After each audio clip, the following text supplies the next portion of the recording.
What's good, folks? UFC Vegas 29.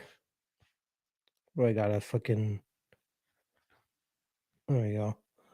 I'm trying to look as fresh as possible while I just woke my ass up like an hour ago.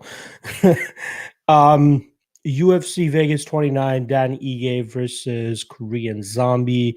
We are here for the weigh-ins, which are just about to kick off. So pretty much no graphics for you guys this time around. I think I'm going to ditch the graphics from now on from the stream.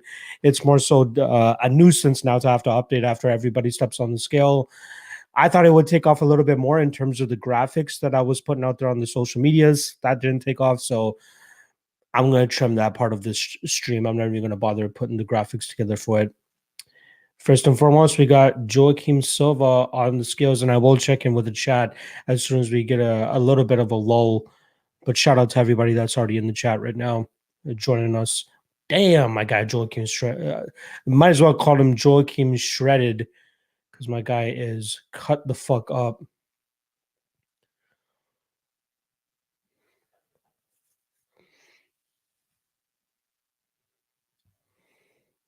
Championship weight, 154.5. Looking damn good on the scales, too.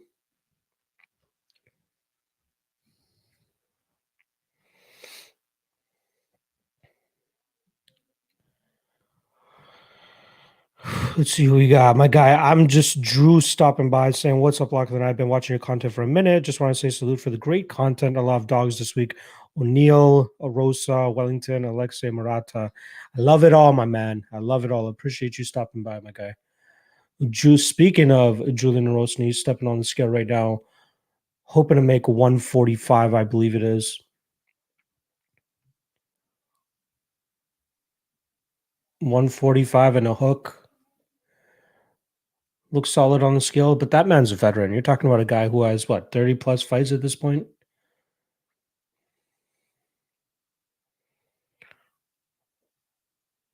Ricky Glenn back on the scales. If you guys remember, you're supposed to fight back in December against Carlton Minus. Him and his team contract COVID, and now he's back and going up a weight class as well. 156. Looks like he's mean mugging, but he looks confident and happy. So, well, maybe not happy, but you know. Summersberger jumping on the scales. A lot of people overlooking my guy here, thinking that Chaos Swims is gonna KO his ass.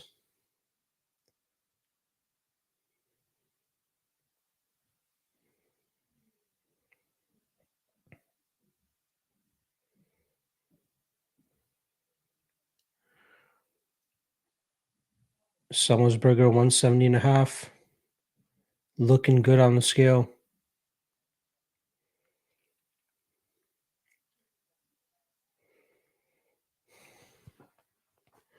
Casey O'Neill, Vegas resident, hopping on the scale right now.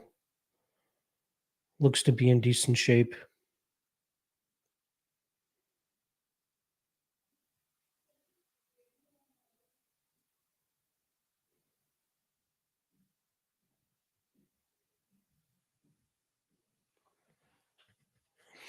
$125.5 for her. Looking good. My guy Valerie Marcel is saying Ige KO. Could see that.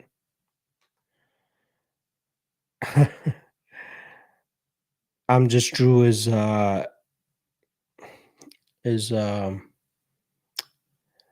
disagreeing with that, but I do agree with my guy Valerie. Negomarianu is stepping on the scale for the first time in about 2 years, 2.5 years, I'd say. 205.5. Looks good. Doesn't mean that's going to translate to this to the fight, though. We'll see.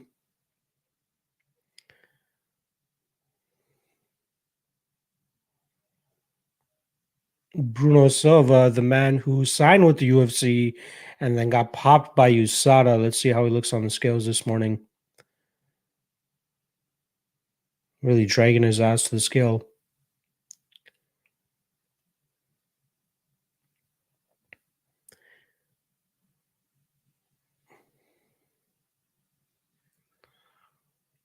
186 for Bruno Silva. Looks decent. Yeah, even on the regional scene, like even though he was on whatever all the sauce, it didn't seem like he was a guy that had the physique of Yoel Romero or anything like that. So nothing noticeable physically in terms of Bruno Silva hopping off that USADA suspension. Here comes Verna Jandiroba to the scale. I believe she's trying to make 115.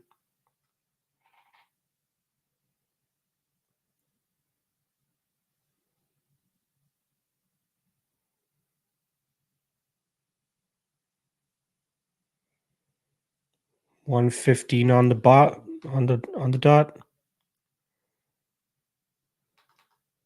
Again,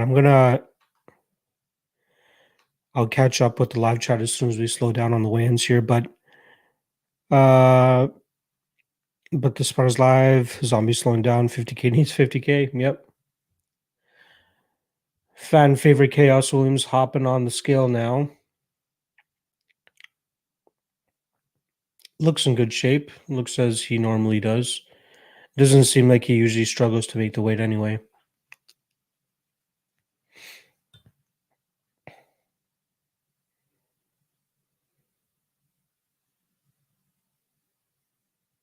$169.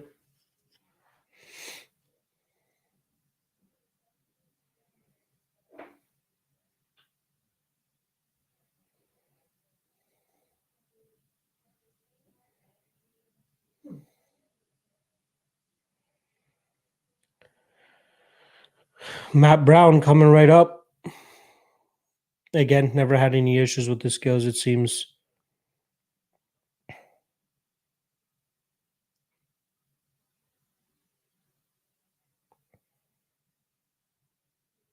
$170.5. Shermlock is pissed off with PFL judges.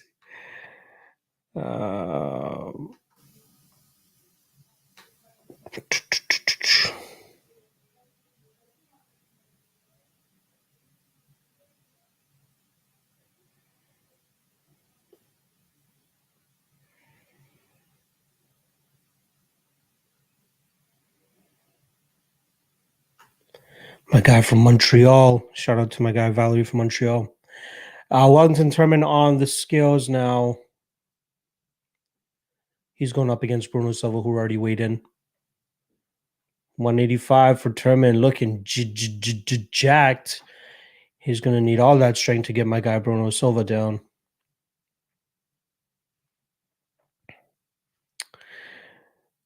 I'm just true saying Ige surely surprised me with that Tucker KO. Yeah, for sure.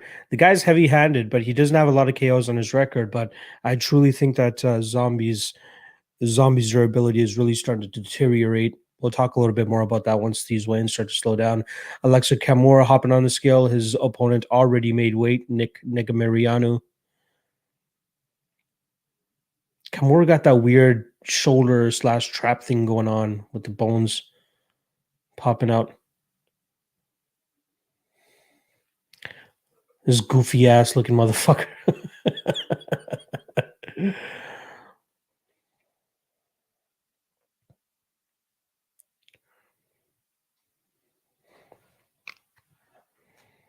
Davy Grant going up against Marlon Vera. I am feeding Alfred while I'm doing this as well.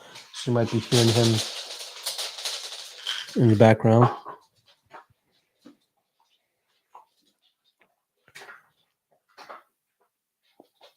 $135. Looking like he always does.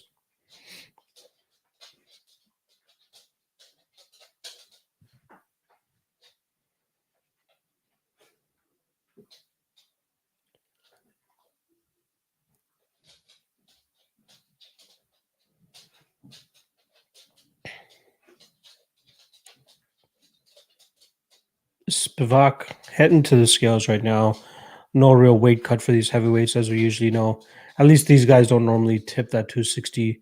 I don't think Sergey does. 264. I feel like he's a 250-ish type of guy. I could be wrong.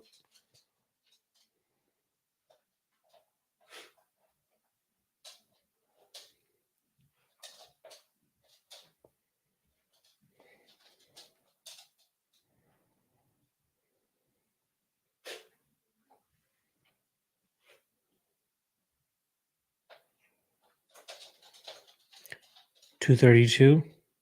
Yeah, makes sense.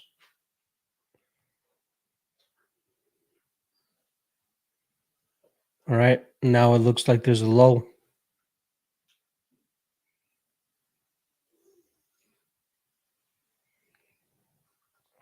We had a good amount of activity there in the first 10 minutes of the weigh-ins. I wonder who's going to be making us wait the longest.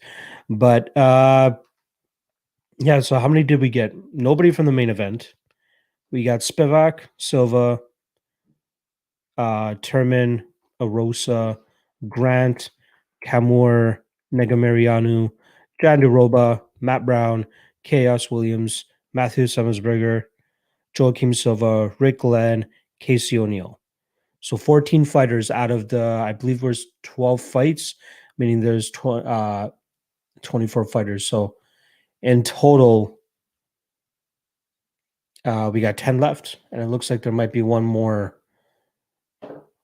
waiting in the wings right now to hop onto the scale. I believe it's Laura Procopio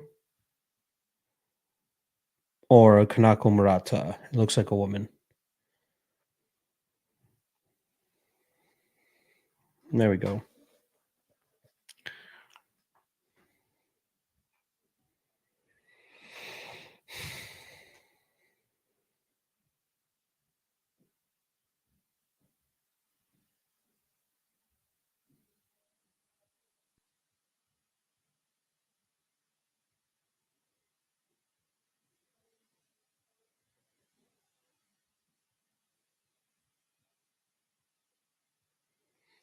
$126. So that's 15. We got 9 to go. I'm just Drew saying that the Canadian peeps should be sprinkling Canadians to win the Stanley Cup. I don't fuck with hockey that much, to be honest. I'm just Drew. I'm up in Toronto, my brother.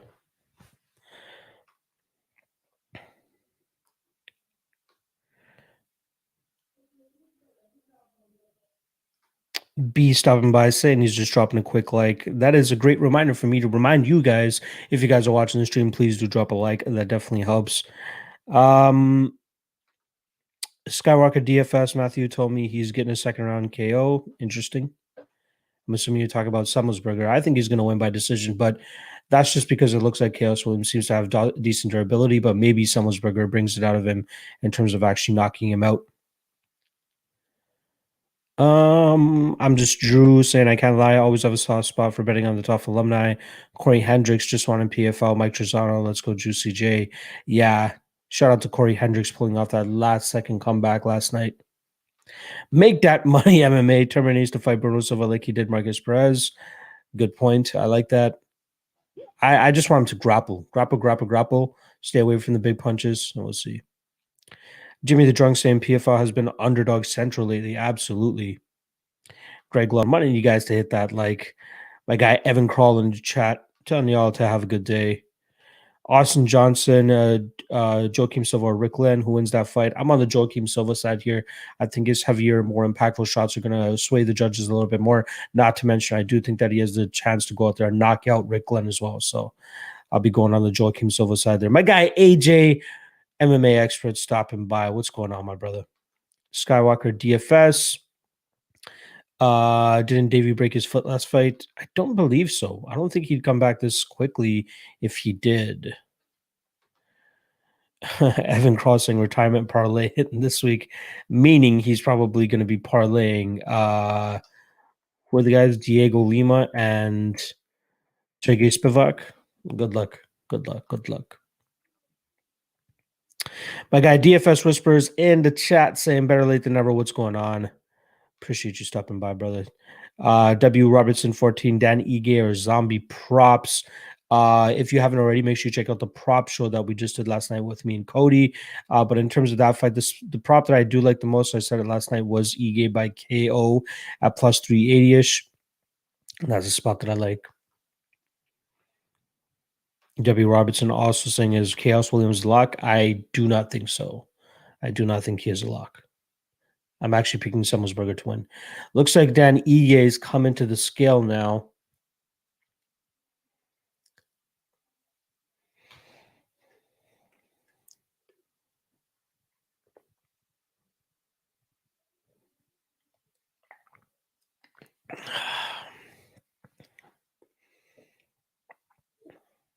Another guy that doesn't seem like he's ever had too much trouble making the weight.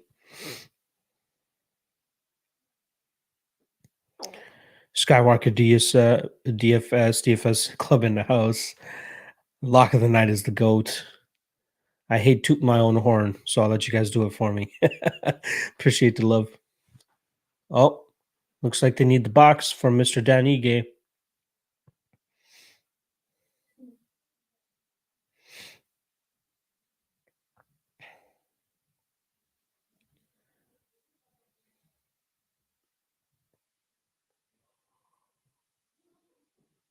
I don't think Dan Ige's ever missed weight. He looks fine. Doesn't look drained. Doesn't look out of energy or anything like that.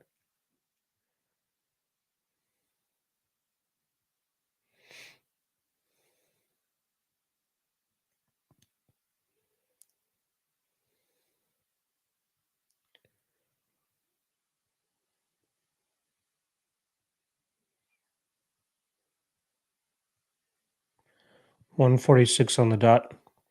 So he makes the weight.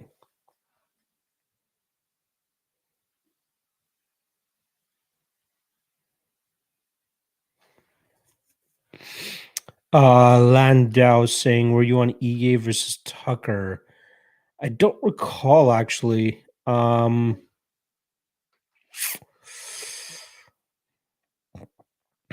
don't recall who I was on for that fight, but I don't recall even having money on that fight either.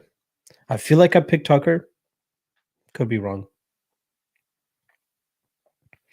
I do remember the one thing that I was harping on the most was saying that I need to see Gavin Tucker distance himself a little bit more from that Rick Glenn loss before I trust him again, especially against a guy like Dan Ige. So I feel like I did pick him, but I didn't say to bet him or anything like that. W. Robertson saying, who wins Connor Dustin 3? I'd be on the Dustin side, but no real confidence there. I probably won't be betting that fight. BP saying Ige looks great. I agree. W. Robertson saying Ige is going to win. I think I agree. DFS Whispers. Anybody look bad on the scales? Nobody yet. I believe we've gone through 16 fighters now, so we got 8 left. Everybody looked great. Everybody made weight. No issues. BP saying Parlay Spivak. Maybe he should win, but I'm not sure if I'm going to be playing him at that wide line. DJ saying Giorgio Petrosian's brother Armin just got KO'd and lost his AMC Fight Night belt. First time MMA loss. Damn. Yeah, Giorgio Petrosian is the doctor, is a beast. I didn't really actually know his brother was a fighter. Wow, he was a minus 535 favorite. Damn, that sucks. We got Sung Woo Choi coming to the scales, pulling off his best Cisco impression. Apparently, all the blonde fighters been killing it as of late. Cisco, not Cisco. Charles Oliveira. There were a couple other guys. Carlos Felipe pulled off the blonde type of look. This looks more like blonde silver, is what it is.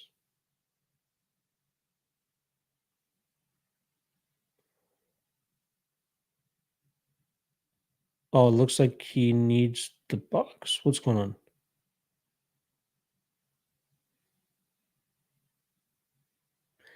Looks in decent shape.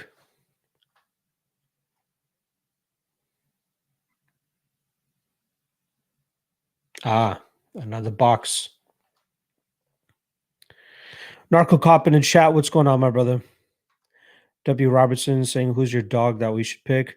I'll actually drop my picks later this evening on Twitter and Instagram, so you guys are going to have to wait for that. But I'll tell you the ones that I actually like. Hopefully that helps as soon as Troy gets off the scale.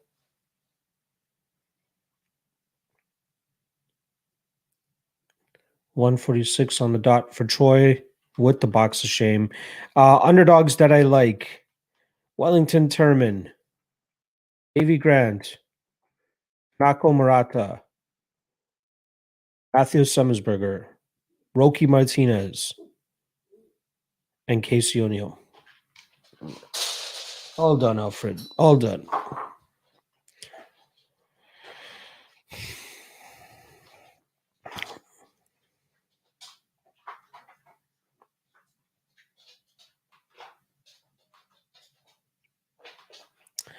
Chito Vera hopping on the scales.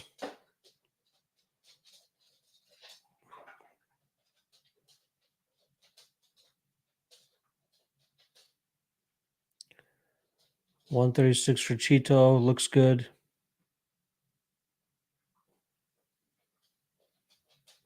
Diego Lima coming up next.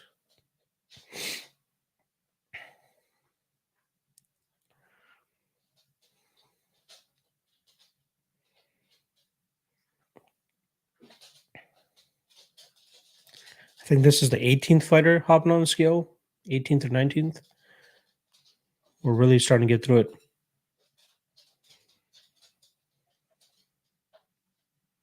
I won't be sticking around for the stare downs this time around. After the last fighter was weighed in, I'll probably stick around for about 5-10 more minutes, taking questions and stuff. Question, comments, concern, whatever the fuck. I got some things to do. I just need to wrap up my best bets and props article that I'm dropping on the Patreon.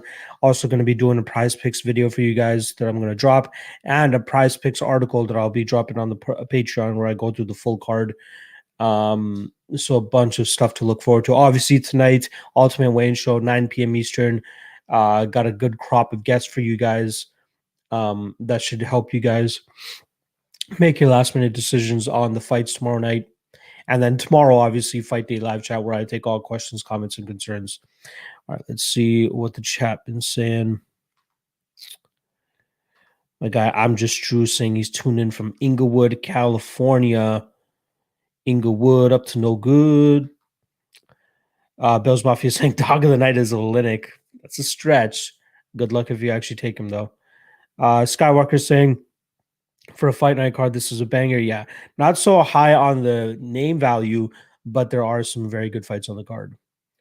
I'm just Drew saying semi a good dog also. I agree. Narco Cop, I hope everything is well with you as well, my brother. Tristan Sherhouse, Roy McDonald was a minus 1,000 last night and lost shit in my apple pie. Yeah. Can't be too mad. It was a robbery, but yeah, it was a robbery, but can't be mad, especially when we're laying that type of chalk. Kanaka Murata making her way to the scale. Got to believe she won't have too much issues trying to make the weight. I believe she's a lifelong wrestler. Black belt in judo. Testing her wrestling skills against BJJ black belt Verna Janiroba.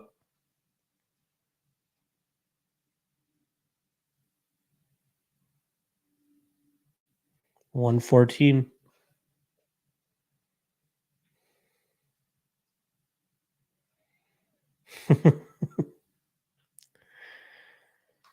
Everybody made weight. So far, everybody looks good. W. Robertson letting us know the other people that have gone blonde and won. Philip Hawes, Derek Brunson. Phil Hawes went blonde too. Yeah. Cameron D saying a lot better dogs than Olenek, I think. I agree. BP, yeah, Phil Hawes, Philippe, and Charles Oliveira. Austin Johnson, this old guy making everyone use the box for no reason. I know. I'm just Drew saying Super Saiyan Charlie. Yeah, good comparison. Bills Mafia saying, y'all sleep on Olenek. Yeah, he's not great, but if he can take Derek Lewis down and control him, I'm sure he can do it against the middle of the road Sergey Spivak. It could happen. Again, there's a reason I'm not trusting Spivak at minus 225, but I do think he wins this fight. W. Robertson saying, do you think Sugar Sean would beat Cody Garbrandt? I don't think so. But he has the knockout power to give Cody trouble, to be honest.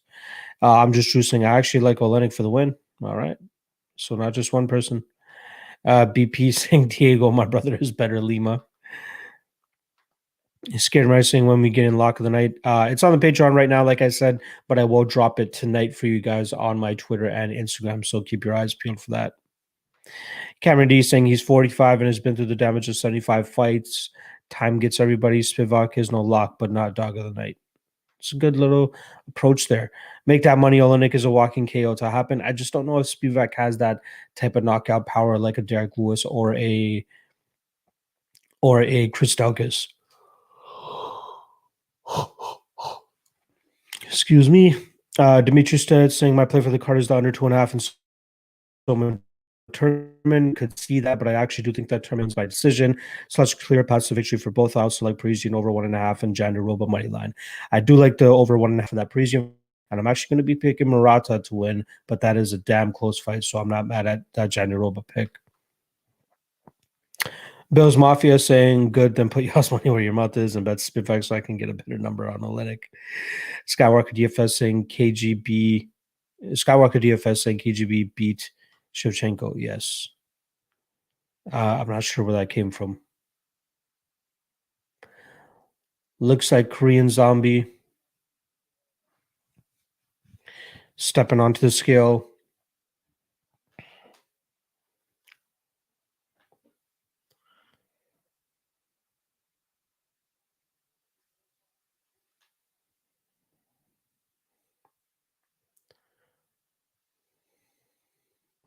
He just, like, his body language and everything just doesn't look good. Like, he was talking about he doesn't want 5-rounders. There's been rumors around that he probably will hang it up if he loses. Not a good mentality to be coming in against a guy like Dan Ige.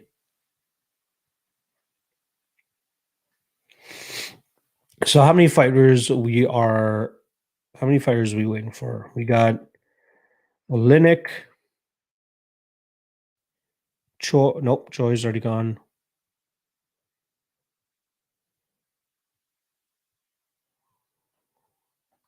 Olenek, Parisian, Martinez. That's it. Olenek never really cuts the weight, so he should be fine. And then the other ones, like I said, Parisian and Martinez, heavyweights as well. Right? Procopio, O'Neill, weighed in. Glenn Silva, weighed in. Summelsberger, Williams, weighed in. Brown Lima, Jandiroba Murata, Negamariano, Hammer, Veragrad, Troy Rosa, Turman Silva, Spivak. Yeah, 3 heavyweights that we're waiting on here. And I don't even think those guys tip the scales at 265 either. Tristan Sherrill saying, do you think there's value on Diego Lima at minus 170? I do not. I could see an upset in that fight too. Just saying. But I am picking Lima to win that fight. Not trusting him though. Mixed partial fights saying, good morning, afternoon, log. How are you today? I'm doing well. How are you doing, my sir? What's your personal favorite fight to watch on this card? It's got to be 2 fights. Joaquim Silva versus Rick Glenn. I'm very much looking forward to that. And then I'm very intrigued by Kanako Murata versus Verna Jandiroba. I just want to see how that grapple fest plays out. Diak saying, got to get back to work, brother. Good shit as always. Keep it up. You and Cody are my go-to guys. I appreciate the support, my guy. Make sure you hit that like on the way out if you haven't already left. DFS Whisperers saying, God, I can already see Olenek via sub. Of course, Ezekiel Choke and MMA Twitter going crazy. Probably. Shout out to Magomed Karamov pulling off that Ezekiel Choke last night on the PFL. Dimitri Sped is saying, I also like O'Neill decision plus 250. I like it. I favor Procopio, but that's a wide line. I agree. BPI, hey, reading into body language, but my God, Zombies one bad as fuck. I agree. I absolutely agree. Make that money, MMA. It'll happen via standing TKO and Olenek not defending himself unintelligently. Keep in mind, Olenek gas tank is shit, and that plays into his already shop-worn state. Good point. Good point. Yeah. I'm interested to see how Spivak approaches this fight, right? Normally, he not mauls his opponents, takes them down, and tries to ride them out that way.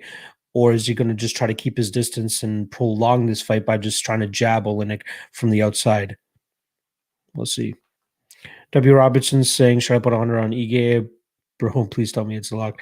It's not a lock by any means, but I do think he wins. Landau, my book is offering Ige Spivak plus 225 promo thoughts. Not bad. I do think they both win. I'm just saying I actually like Matt Brown. He could win, man. He's very live in this fight. Skywalker DFS saying I'm betting the child support check on Ige. Good lord, you better have a backup plan in case that blows up in your face. Charles Bell saying SpongeBob is special tonight. Okay. John has how's it going, my brother?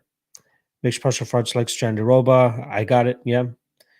Good on the ground indeed. That should be a fun fight. I just want to see does the wrestling or the jiu-jitsu get the dub this weekend. Demis Trisped saying I like Jandiroba's strength and striking in the Dern fight. Yeah. The thing is here, I feel like Murata with her wrestling is going to be able to dictate where this fight takes place. And then Jandiroba not as good off of her back as she is on top with her jiu-jitsu. So we'll see if she'll be able to put Murata into some troubling situations.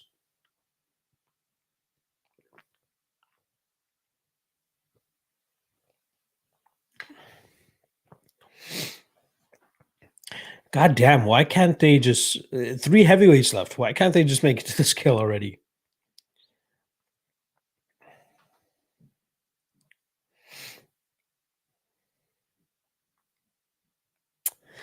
W. Robertson saying, will Derek Lewis beat Francis now? There's always that knockout chance for Derek Lewis, as we obviously know, but I feel like Francis has leveled up to the point that he should be able to beat him. Nick Mazil is saying, why are you so good to us like the night? Because I love you guys. All you guys do is hit that like and subscribe, and that's all I need. That's all the love that I need.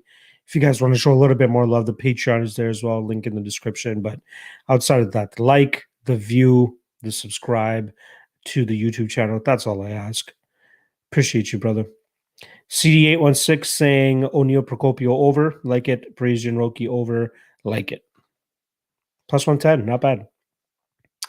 DFS Whispers saying I'm betting my future grandkids college fund on Roki Martinez. Again, I hope you have a backup there in case that blows up in your face. I like Roki. Not putting my child's money on it though. Future child. Derek saying Cheeto or Davy, and goddamn that pizza looks good on your fucking screen. I am a little bit hungry now too, but I'm on Davy. I like Davy there. I think he pulls off the upset as the dog. I can't believe we're actually waiting on 3 fucking heavyweights that more often than not don't really hit the limits. At least I don't think. You know what? Let me just pull it up since we clearly have time now.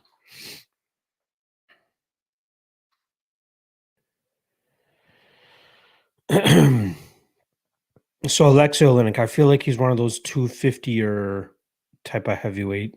So in his last 3 fights, 227. Okay, I was way off. 227 and 240 in his last fight against Chris Delgez. Again, doesn't seem like a guy that needs to cut the weight to make the heavyweight limit. Josh Parisian, another guy I don't think he really hits the 265 limit. His last 3 fights, his last 2 fights, I should say, actually 265 and a half, so maybe he needs to cut the weight, and 265 and a half in the Parker Porter fight. And then lastly, Roki Martinez. He seems like a guy that needs to cut the weight. 258 and a half against Romanov, 244 against Dontel Mays. Let's see what he looks like this today, if he can actually make it to the goddamn scale.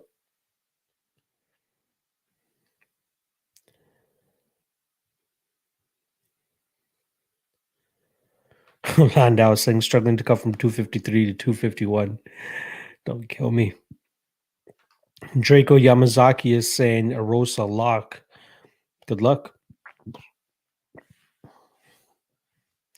Skywalker DFS, they should have Ben Solo do the wins like that movie Heavyweights. That'll be jokes. Yeah, so I'm not going to be.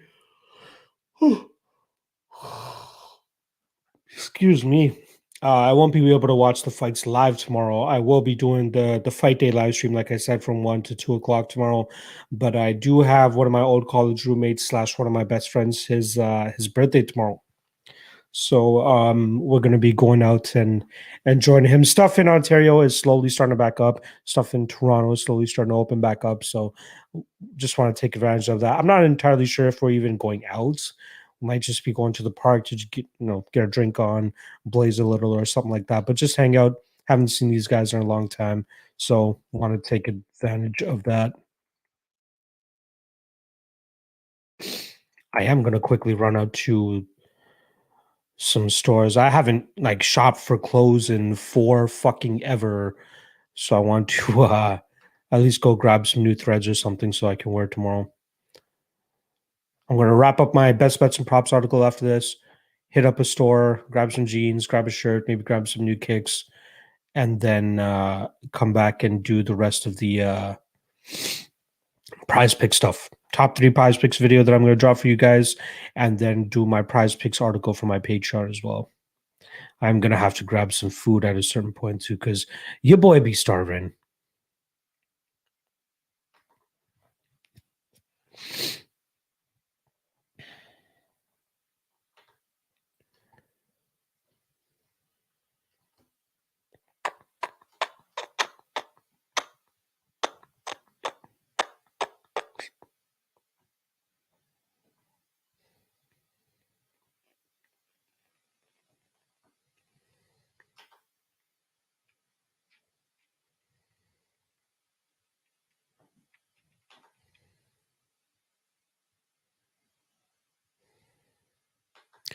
Valerie's saying 10 makes me 300 grand submission. Is that how wide the line is for grand via sub? Grand via submission is plus 1040. Yeah, I'm not too confident on that spot. I think grant by decision. If it backfires, at least the Illuminati exists. Don't kill me.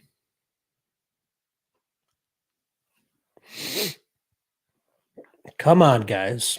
Let's get to the skill.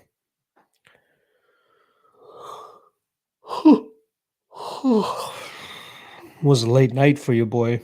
Just trying to finish and produce the podcast and drop that for you guys. Was able to do that last night. So if you guys haven't checked it out, make sure you guys go check it out.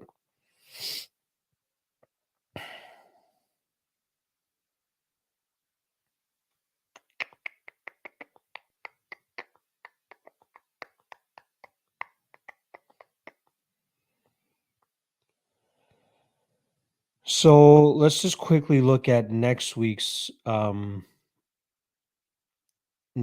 card. Just for kicks.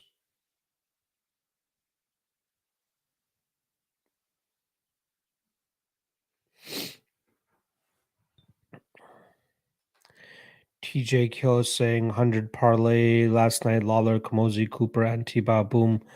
All set for tomorrow. Interested to see how much that actually pays out, brother. You probably don't even have to bet for the rest of your life if you hit that type of parlay.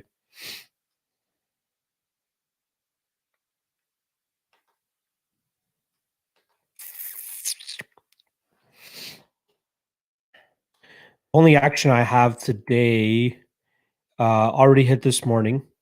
I had the Sweden money line, 3K on that to win 2,400. That cashes. And then, no other action tonight other than some baseball. I got the under 10.5 in the Brewers game and the under 7.5 in the Rays game. Parlay that shit together because I'm a degenerate. $1,500 to win above 4K. That'll be nice if that comes through. By the way, somebody tried ragging on me the other day. So I posted one of my wins. I bet the Phoenix Suns in game 4, and I felt super fucking hell confident. And I very rarely bet NBA nowadays, especially post-COVID. But that one felt like it was too easy, right? They swept the Nuggets. But that 4th game, they were -3 favorites, and I just went balls to the wall. I placed like a close to $6,000 wager on them, and cashed about, I believe it was 5,400 was the return. And I posted on Twitter, and some guy fucking messages me and or replies to me. He goes, "Oh, you must be a long-term loser because there's no way Intertops will put that type of money. They limit anybody with half a brain." And mind you, I've only been using Intertops as much as I have since February. I made a lot of money from Intertops since February, and they have yet to limit me. Well, at least nothing noticeable, right? Like I'm still able to get some big money down on the day of whatever event or fight or sport that I'm betting on. So I think it's just jealousy, to be honest. Like I made a solid mid five figures since February off of Intertops alone. And they have yet to limit me, block me, restrict me. I'm cashing out 3K every fucking week and a half. No issues, no questions. Yeah. Life's good right now. Let's just say that. Now I'm slowly starting to indulge in some of the luxuries of life. I've I bought myself a well, I was forced to buy a new car if you guys remembered a couple weeks ago because the other one got totaled. But I had the cash to do it, so I bought it cash. Nintendo Switch. I just bought me one of those because just for the fuck of it. You know what I mean? One of my old college roommates, like when I was in college, we used to play fucking Mario Party and N64 all the time. And now Nintendo Switch is obviously the new version of that and also allows you to play online, right? So I decided to buy it so I can still play with those guys. Uh, want to buy some watches, want to buy some kicks and stuff now too. So for the last several years, I've been very, whatever the opposite term of materialistic is. I've just literally, you guys have been seeing my streams. I literally just been wearing my own merch this whole entire time. Sweaters, shirts, hats, it's all merch, my own merch. But I slowly want to start building out all that stuff now that I can afford it, now that I'm very comfortable. Again, when I left my job back in March, I was comfortable, like paying my bills, saving up a little bit of money here and there. But god damn, things have really taken off over the last little while. So I finally got the things to cover up these goddamn wires. I'm going to be doing that over the weekend, so that won't be a nuisance on my stream anymore. Things are good. Things are great. I apologize for jerking myself off in front of you guys right there, but I saw something the other day.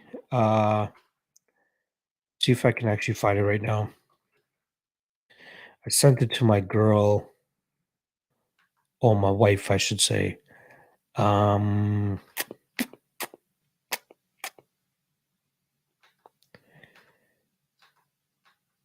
oh, I think I sent it on my personal account.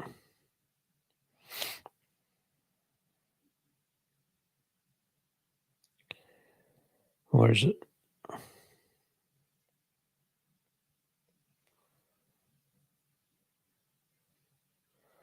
Okay, can't find it.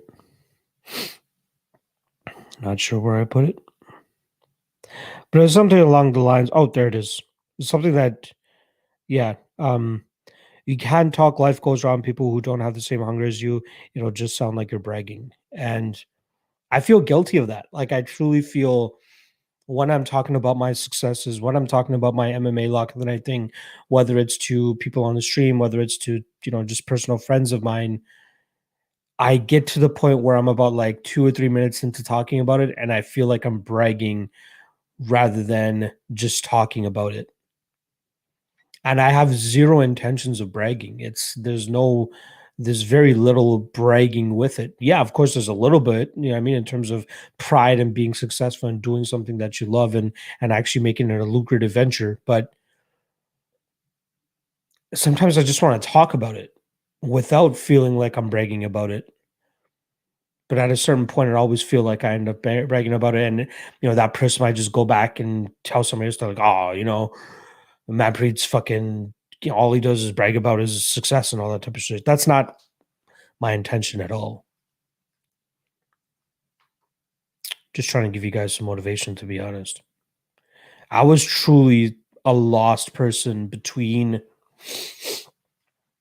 like maybe the first two. So between, I'd say 2007 to, I'd say, the last year and a half. In the last year and a half, the Lock of the Night brand really started to take off for me. Obviously, the Patreon started to become very successful. YouTube was successful, getting paid from it, all that type of stuff. That's where I really start to find my calling. But before that, I had no idea what the fuck I wanted to do. I was working an office job, fucking hated my life, commuting downtown every day. That's like 2.5 to 3 hours out of my day every day, just sitting on a bus and a train to get downtown. And now things are finally good. Grind, grind, grind. All right, let's see what the chat is saying here.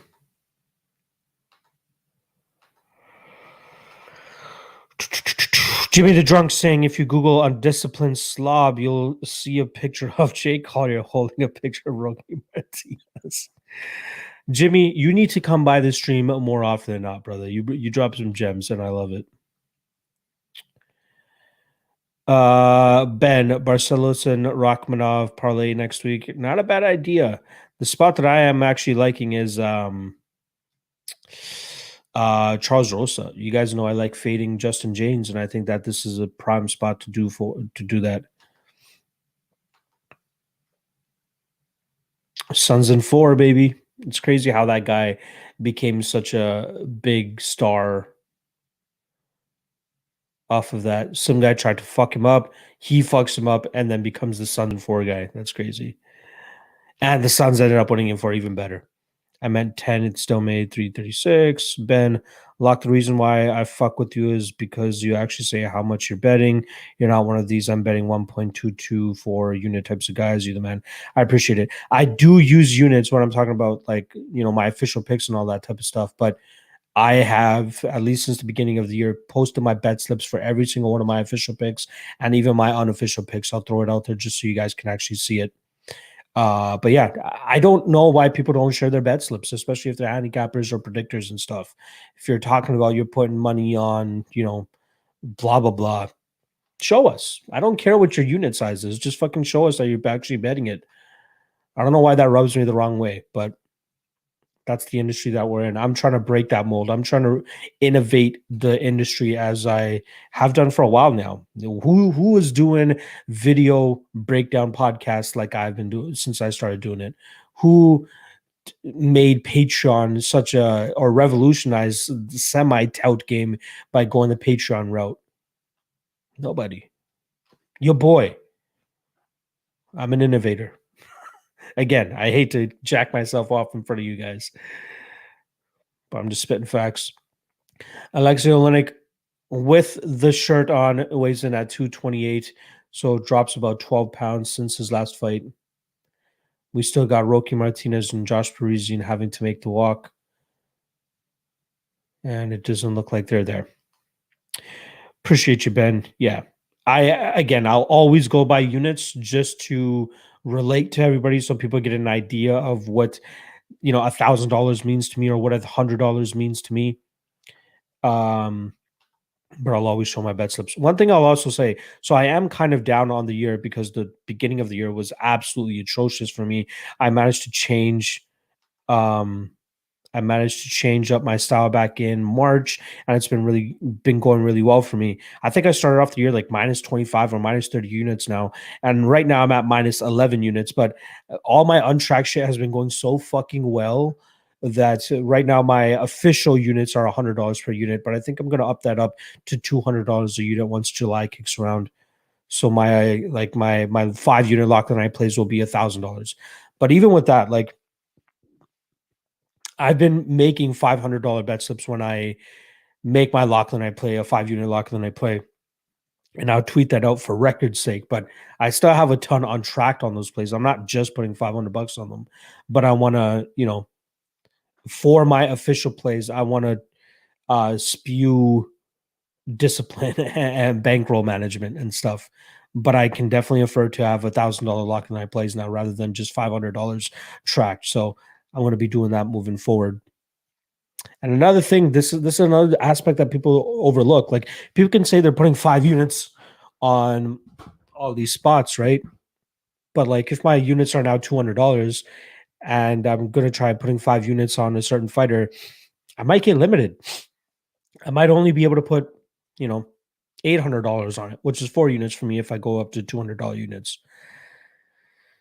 So there's a lot of ins and out. If you truly don't bet, you won't realize some of the mistakes that some of these guys are making, especially if they're not putting out bet slips or anything like that. All right, let's move on now. BP saying Wu Choi gonna slap them cheeks. Yeah, I think he wins this fight. Sage Law saying frugal. Yeah, frugal is the opposite of materialistic. Yeah, I'm slowly getting more frugal, but I can comfortably afford it now. Congrats on the Dozor. Appreciate it, Sage. Draco Yamazaki Erosa is going to bust it wide open. That's going to be a great fight, though. I'm really looking forward to that one. Cameron D saying people love to hate on people who bet on sports. I don't get it. Yeah, exactly. I was seeing a lot of hate for my guy Ian Parker last night on the timeline. And I don't get it, man. Like, I really don't get it. Ian's a fucking great dude. He's a legit dude. He's worked his ass off to get to where he got. If you guys remember Cage Hero, it was a sponsor. I don't recall what exactly they do, but Ian Parker owns Cage Hero, and he was the one sponsoring all these fighters. If you guys remember back in the day when fighters used to get sponsors and not just have Reebok and Venom, Cage Hero was one of those big ones. I think he sponsored Cormier a bunch of times, Chris Weidman. But he's been around the sport for a long fucking time, and all I see is people just hating on him for having the platform that he has. Like, like my guy Dan Levy's been saying recently, be better. Don't be bitter. Love my guy Ian Parker, and I will not stand for any slander against that guy. I'm just thinking, like, what if I ever get one of those opportunities where I'm fucking, PFL better guy or whatever, some shit, right? That's not my goal. I'm not saying that's my goal or anything like that, but I'm sure I'll get the same amount of hate too, but I'm not going to spew that hate. The only person that gets hate is that fraud motherfucker, and you guys know exactly what I'm talking about. But outside of that, I am positivity 101 all the time.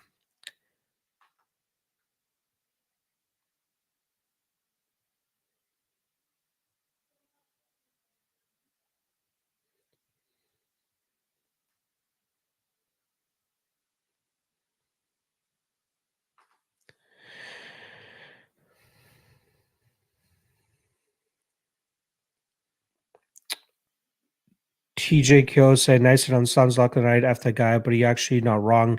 You start to notice some little things if you keep winning.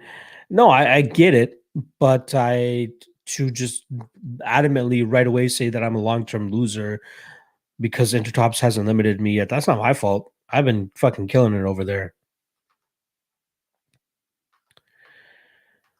Draco Yamazaki saying Erosa is a lock. Good luck on that, my brother. Frank Jordan saying 6K on NBA. You got some massive balls, brother. Good on you for making that money, yo. Yeah, I felt super confident about that.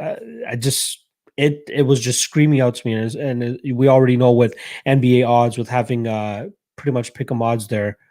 I had to pull the trigger. Landau is saying, with the increased cash flow, could you hit up Cody with the new mic or some recording equipment? I subbed to his YouTube, but the audio quality is worse than a pirated Russian stream. I'm pretty sure the guys over there at Mayo Media Network hooked him up with all the stuff that he needs, but I don't know. One thing that I'm actually going to be looking to do, and as you guys know, Cody actually lives about 20 minutes away from me, a 20-minute drive, not too far from me. I want to, once we're both like double vaxxed up and all that stuff, I want to get him into the studio here so we can do propping you up in person for you guys. Um, I think we do it pre-recorded rather than the live version, but we'll see. TGKO, stay that way, keep it small, less footprint, without a trace. Yeah. Let's hope these refs aren't as bad as last night's PFL's refs. Yeah, that was bad. I'm just Drew saying Diego Lima is so average. I got to take a stab at Matt Brown, the motherfucking immortal. I don't blame you, brother. Again, I don't blame you. I'm picking Lima, not much confidence, but I'm definitely not trusting him there. My guy Frederick with the dono. Appreciate the love, my brother. Hard work pays off. Happy for you. Buy Alfred some Scooby snacks. I definitely will. I appreciate it, man. Greatly appreciate that donation right there.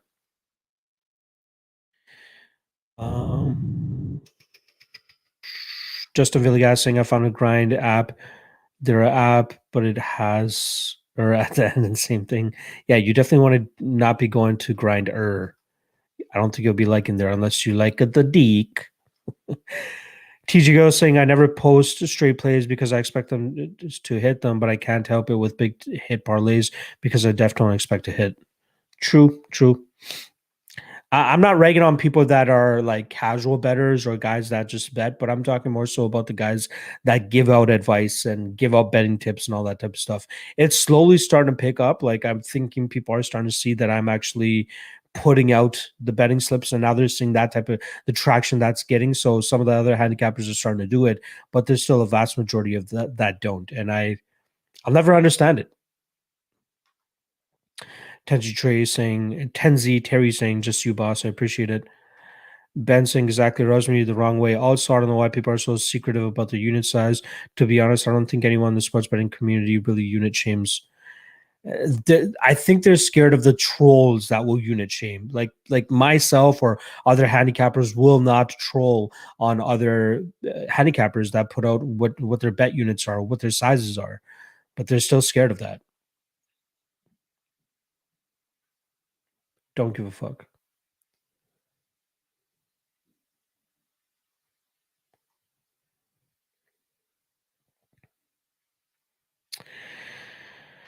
TGK is saying, stay humble, stay hungry. Exactly. Trust me. I know where I was and I never want to go back. So this success is only driving me to continue to do more. Ben saying I'm horrible at bankroll management, LMAO. The problem with me is I get the urge to go all in or bet way more than I should, or I get dragged into online casino. Yeah, it's tough to get a grasp of that discipline, but once you do, it's not bad. And also, well, especially when the bankroll gets to where I'm at right now, I don't find myself making as crazy parlays or anything anymore because I'm like betting, 4 digits at this point. That one win, whether it's a single bet or not, feels just as good as hitting a Hail Mary parlay, right? It's just a slow and steady approach if you're betting with like $50 units or $10 units. People don't want to have to wait or have that discipline in terms of uh building that bankroll to the point that they can make the 4 digit bets and then it's actually feeling just as good. Ryan Alverson saying put a max play on Spivak because there's not many spots on this card that I like. Consider skipping this event in general. Yeah, it's a very tough card. I will say I did find it difficult to find a lock of the night play, but I did find one that I feel quite confident about. Again, I'll drop that on the Twitter and Instagram later tonight. It's already up on the Patreon if anybody wants to go check it out right now. Jamie Tran, to be honest, nothing but respect for people who even step into the cage. I agree. Cameron D, I was making a good living off MMA parlays during the pandemic, been one off for like 3 weeks now, but seems like everyone's response is negative to it. Yeah. Frank Jourdain saying, do you think Olenek being lighter might indicate he's coming in with improved cardio? I don't think so. He's been light before. He's weighed in the 220s before, and he's been fine. Looks like we got another fighter coming up to the scale right now.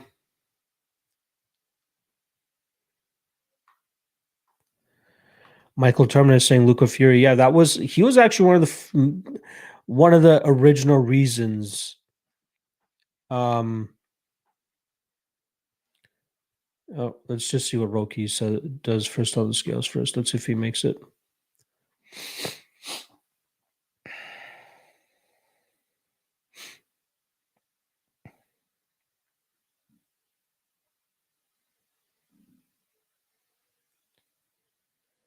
$249 for Roki Martinez.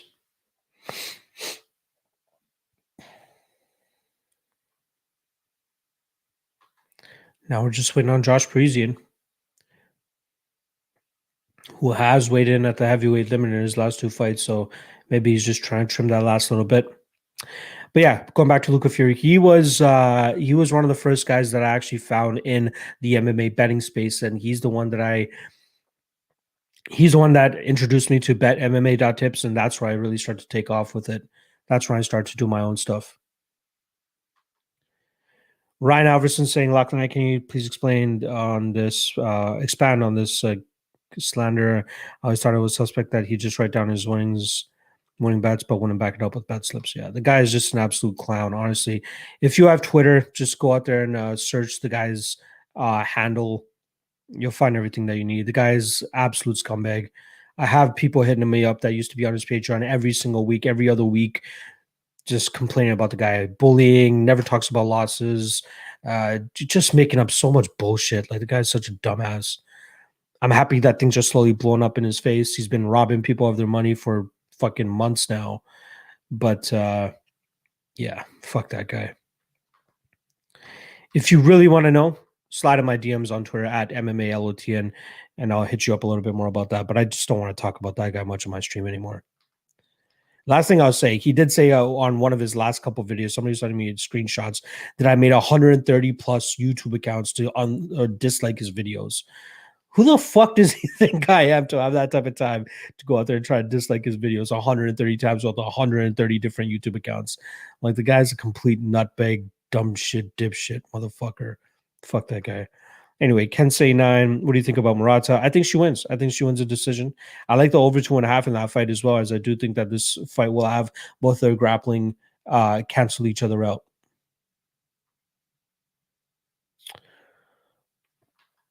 Anyone in particular that you still are looking out for during the weigh-in?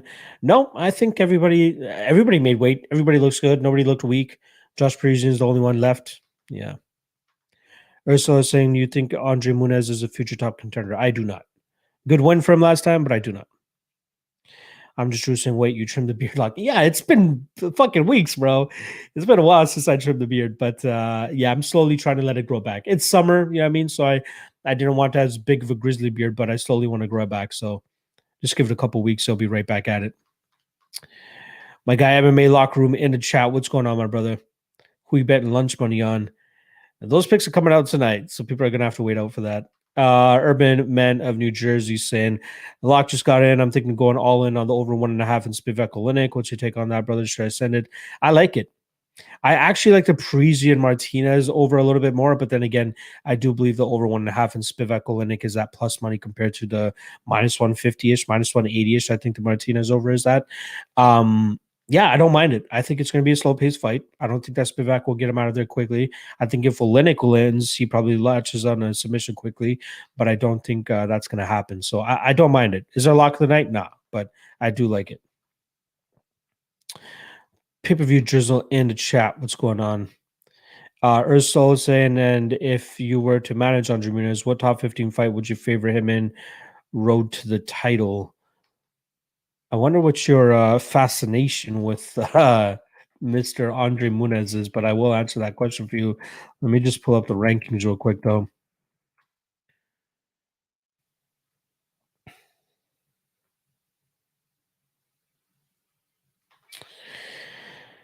Andre Muniz still hasn't cracked the top 15, even with a win over Jacare last time.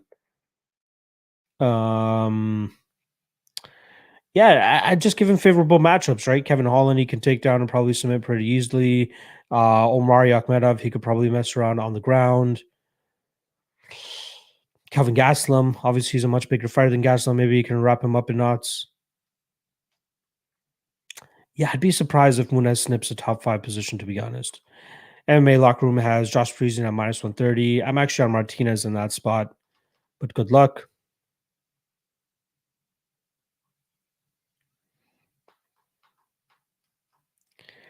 Yeah, Ben and Orlando Baldovinos are correct.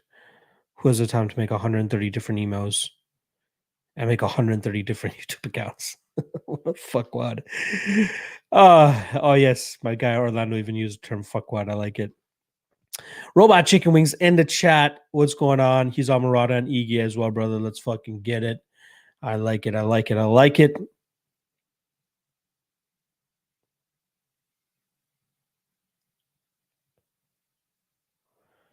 So according to John Morgan, the BJJ coach of Josh Parisian, posted 10 minutes ago that he has 2 more pounds to cut. So,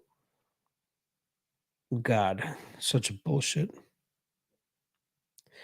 Ursula saying, I mean, he subbed Jacare last time. I'm just very impressed. I get it. I get it. Especially the way that he submitted it too, right? Breaking his arm. That was nuts. That was crazy. Yeah, I'm interested to see how they match him up moving forward as well. Ben saying, did you see that Paulo is getting a hair transplant surgery? Yeah, I saw that. His hair looks fine Or at least I thought it looked fine. Did anybody notice anything wrong with it? But he looked scary as fuck, bald and with those lines and shit made in his head. That was crazy. Rook Johnson is saying I'm responsible for at least 2 of Parlay Queen's thumbs down. Elbow off. I'm so happy that it's slowly getting exposed, man. I'm so happy. Jamie Tran, I'm still sad about that Mason Jones fight ending in no contest. Yeah, that really took some pop off of some of the parlays that I had him on. That fucking sucked.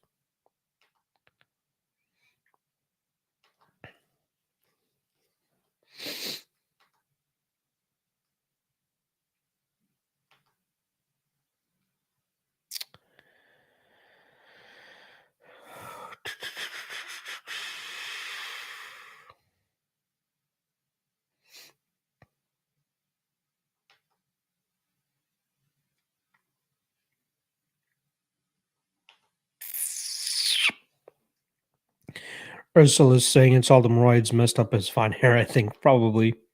If you guys haven't already, please hit that like. Don't hit that dislike. Hit that like. Show your boys some support. I appreciate the love as always. Jimmy Tran saying went from winning 15K instead of 17K from that fight alone, but still can't complain though. Atta boy, brother. Cashing 5-digit tickets. I love it.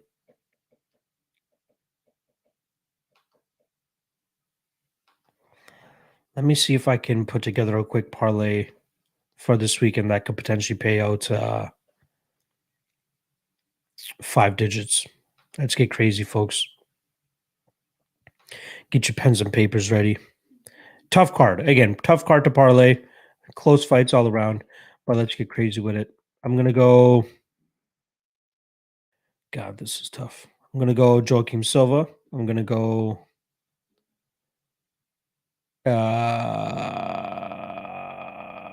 Kamur, Choi, Spivak,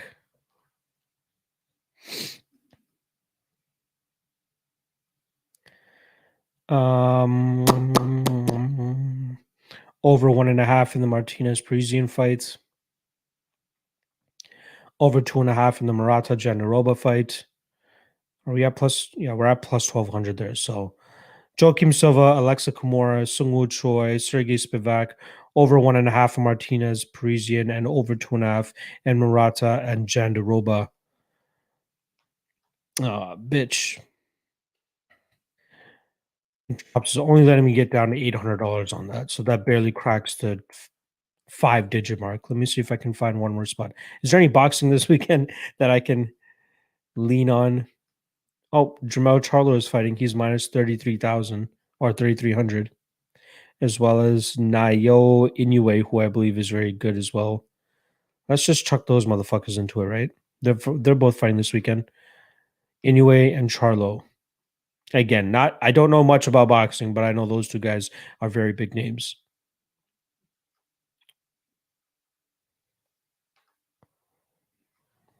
$802 to win $10,300. Fuck it, let's go. Maybe this is why Intertops keeps me around, because I make some crazy parlays like this. Again, long-term winner at Intertops by mid 5 digits. Maybe this is if this parlay hits, this is the one that they'll kick me out on. So once again, I got Joaquim Silva, Alexa Kimura, Sungwoo Choi, Sergey Spivak, over 1.5 in Parisian Martinez, over 2.5 in Murata and Jandaroba, Nayoa Inoue in boxing, and Jamel Charlo in boxing. And see how that goes.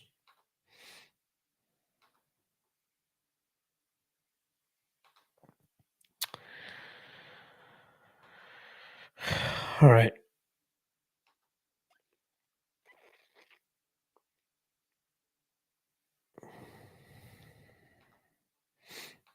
Ursula is saying another match I'm interested in is in Santos versus Walker. I can't really break that one down. Biased toward both guys. I'll actually be leaning with Thiago Santos there. Ooh. Yeah, I'll actually be going with Santos, I think. Scotty Boy 36 saying, what two fights are you confident in? I think this is an overs card, man. I'm not really too super confident on sides here. Um, like I like the over 1.5 in the Martinez and Parisian fight, and the over 2.5 in the Jandiroba and Murata fight. Jamie Tron saying next week I'm thinking about doing a Bellator plus UFC combo for a parlay of some sort. Yep, that's always fun to do. Orlando saying Silva versus Julio Cesar Chavez. Yeah, that is this week, and I don't think they have the odds up on Intertops for it though yet. Scotty Boy saying Nets money line game 7. Skipped out on that. uh There you go. I got mixed partial farts dropping that parlay for you guys. Silva, Choi, Spivak, over 1.5 Martinez, over 1.5, over 2.5 in the Jandiroba fight, actually. Um Inoue and Charlo. I feel like there's one more, right? 1, 2, 3, 4, 5, 6, 7. I feel like there's one more in there. Whatever. I already closed it.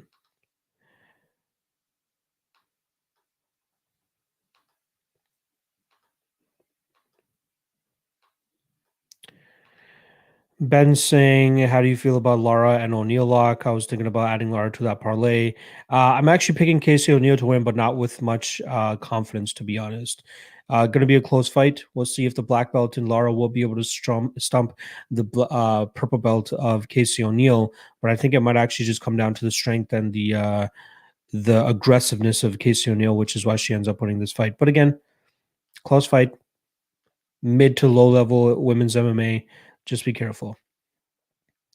Kim Luck saying, what do you think about Turman versus and Silva over under? I'm actually picking Turman to win by decision, but the under is intriguing just due to, Silva's knockout power and then Turman's ability to get the fight to the ground. I'm just not so keen that he'll be able to lock up a submission against Silva, but I think he'll be able to at least accumulate enough top control that he should get in. Cameron is saying, let me get in on that lock. Make it yourself, my man. Make it yourself. Ben saying, yeah. Oh yeah, dude. Ben's talking about those 2K sims. I used to be super degen on that 2K sim stuff. Me and my boy would like run the simulations ourselves, try to put like had a elaborate spreadsheet and all that shit where we would record all these statistics and stuff and then go out there and bet these games. And we did pretty well. Then they started to limit us, but yeah, we made a decent amount of money off of that shit. Rook Johnson saying enough of this MMA talk. What do you think about poutine? My favorite food of all time. I love poutine. Poutine and wings. If I could live off that and not get fat, I'd eat it every single day. Also saying Rocky Martinez back against the wall here. How do you see him winning this one? I think he survives the early onslaught from Josh Parisian and then really starts to put it on him later on in this fight, similar to the Parker Porter fight. So yeah, I think Martinez could beat the overrated Josh Parisian. Time is not a lion saying, how do you feel about Volkov versus Gane coming up? I kind of like Volkov. Yeah, I'm a big Volkov fan, but I'm actually leaning Gane here. I think his style is going to be very difficult for a lot of people to deal with. Very mobile, agile type of heavyweight with a lot of power and explosiveness. I'm not sure if Volkov will be able to track him down here. But yeah, this is easily the toughest, stiffest test that Gane has gone up against. And if he's able to get the win here, I think a lot of people are really going to start to give him the credit that he deserves. Draco got a Rosa by sub. You've been on a Rosa this whole stream. We get it, guy. All love, my guy. All love. Jamie Chan, do you think fighters prefer to be more balanced in both boxing and wrestling than a one-trick pony? They should be. They better be more balanced.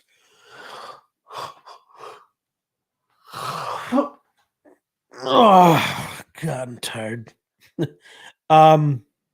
Yeah, like look at Chase Hooper, look at Cron Gracie, look at Jordan Levitt. Like, you can't just lean on one discipline anymore. We're too far into MMA.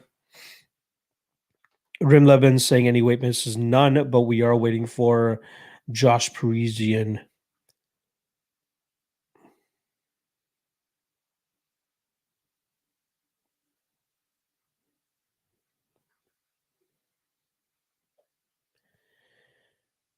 Like, how do you? I don't get it with these heavyweights. Like when you're just around that 260-ish limit. Like, you have your whole training camp to slowly get down in weight and make that 265 limit. And I'm sure it's not going to be too draining for you to do so. If anything, you're doing a detriment to your body to wait until weigh-in day to cut that extra weight to make the heavyweight limit. The heavyweight motherfucking limit where you have over 60 pounds of weight that you can be in, but he decides to be fucking 280, 290, 300, whatever the fuck he's at.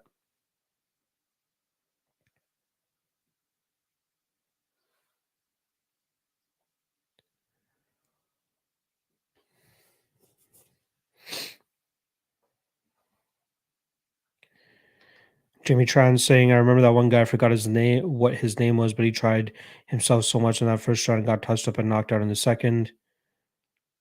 I don't recall. UFC, PFL, what are you talking about? Ben, early thoughts on Miranda Maverick versus Macy Barber. I'm leaning heavy on Maverick. Fuck, close fight, man. I think I lean on the Barber side, to be honest. I think she's the more agile striker. I think she's the better striker. Maverick has a lot more power, I think. If Maverick wants to wrap up Barber and try to get her to the ground, that could be a path to her for her. That's a close fight. I really got to run the tape on that fight to refresh my memory on both women, but pre-tape I ever so slightly lean Barber. That's a great fight though. Ursel is saying front kick for Volkov is going to be important for him. I agree. Important, very well. I agree. Especially with Gane fighting on the outside as much as he does, if he can at least throw the front kick out there to remain busy and try to keep Gane on the outside, that could definitely help out for him. Reb Levin saying Rocky Martinez is getting his first UFC win tomorrow. I hope so. Draco Yamazaki saying let's stick with the event in front. Vegas 29. Well, we're still waiting for fucking Josh Parisian, so I'm sure we're gonna have a lot of time to talk about whatever the hell we want. Ursel is saying, Volkov went from 247 to 267 between Blades and Harris fight. Also heard Blades say Volkov is a lot heavier than he looks. Yeah. Volkov definitely put on a lot of weight after his Blades fight.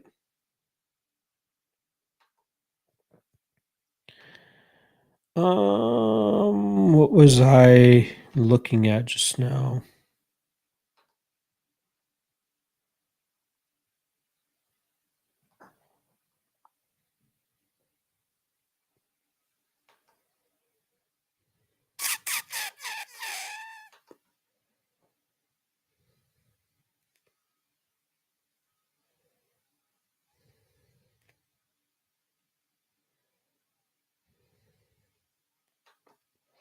Ryan Alverson, if you're still in the chat, if you're still on the stream, I have seen your message on Twitter, and I will get back to you either after the stream or when I get a chance. Even my guy Gunny here.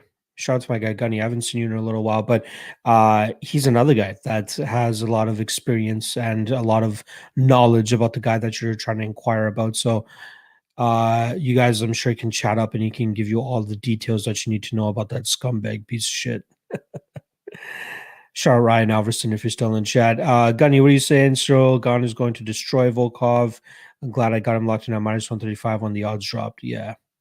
I remember you were pretty big on him against Rosenstrike as well, even though he was a big favorite. But yeah, good spot, man. I really like Gane as well.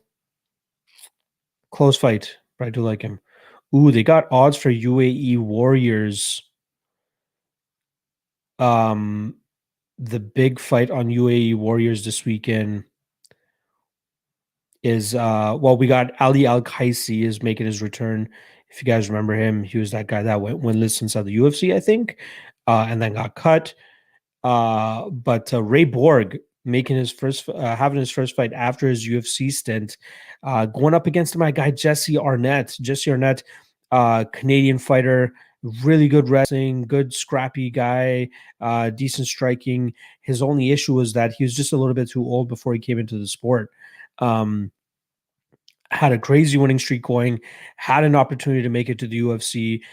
He was at the time the bantamweight champion for TKO, and then he gets rejected pretty much. TKO doesn't allow him to vacate his title so that he can step in on short notice for the UFC. And then he gets forced to take a fight in TKO and then gets knocked out. snaps his, I think, 8 or 9 fight winning streak that he was on. And then he gets knocked out by Nate Maness. Maness makes it to the UFC, gets knocked out by Josh Hill after that. I think he's put together, I believe, 2 or 3 wins now, so he's slowly trying to make his way back. But at the age that he's currently at, man, it's going to be tough for the UFC to sign this guy. But a win over Ray Borg would be hard to deny a spot for Jesse Arnetta on the UFC roster. So I'm hoping that he's able to pull off the win this weekend. I believe it's early morning tomorrow morning. But I'll probably take a little bit of a sprinkle on him. It seems like they have odds at plus 300-ish for Jesse Arnett. I'll take a sprinkle because he's my boy. And he could make it interesting for sure. Ray Borg should win, but I do like Jesse as well, so I'll put a little bit of money on him. Yeah, Sir gone up to minus 155 now. Spot that I'm really looking at for next week, I'll give you guys the lowdown, is Charles Rosa. You guys know I like fading Justin James. I feel like this is another solid spot for us to go out and do exactly just that again. Hanato Moicano minus 245 is not too bad of a spot. Again, chalky, but I think he beats Jay Herbert relatively easily. I was really looking to lock up Ramazan Ameev when he was scheduled to fight Warlley Alves, but Ameev has pulled out of his fight too, so that kind of sucks. Honey Barcelos is interesting, but I think that fight's going to be closer than the odds indicate. I still think Barcelos ends up winning that fight. Rakhmonov could definitely get it done next week against Michel Prazeres.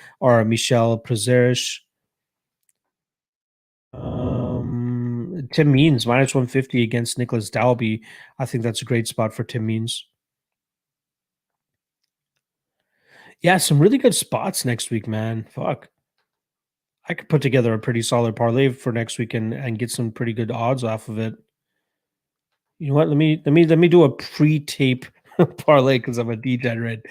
Let me do a pre-tape parlay on next week's card if you guys want to tag along.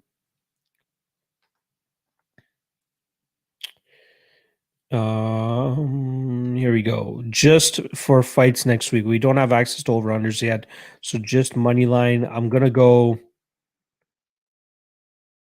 Cyril Gane, Shavkat Rakhmonov, Charles Rosa,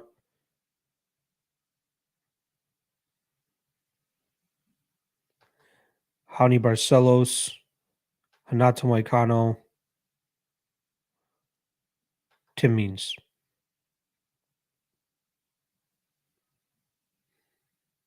I think that's it.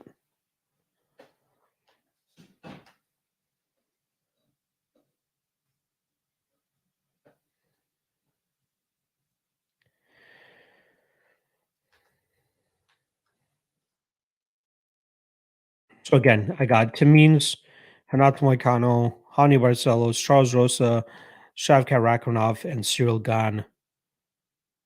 Parlaying them together for, let's put $500 on it. Fuck it. 500 to win 5K. Again, all pre-tape. Don't blame me if that ends up blowing up in your face, but it's all pre-tape.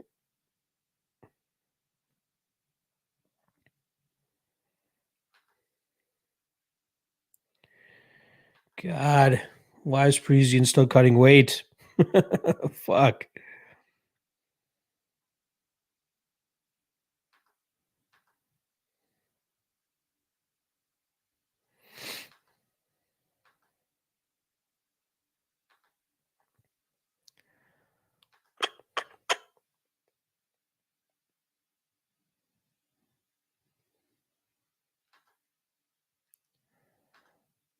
All right, let's see what the chat is saying again.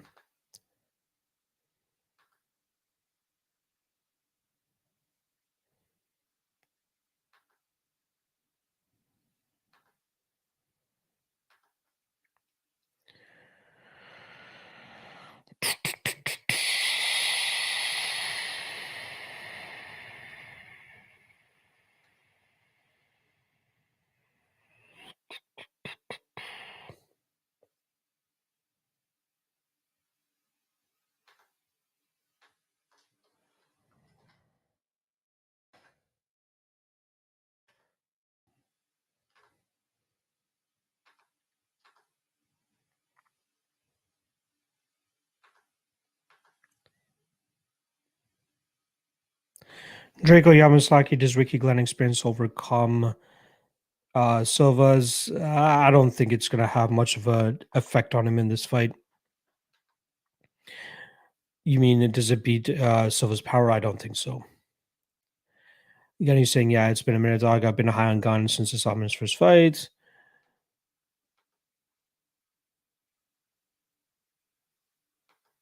Malik, did the UFC send out an email telling everyone to call Rosa Juicy J?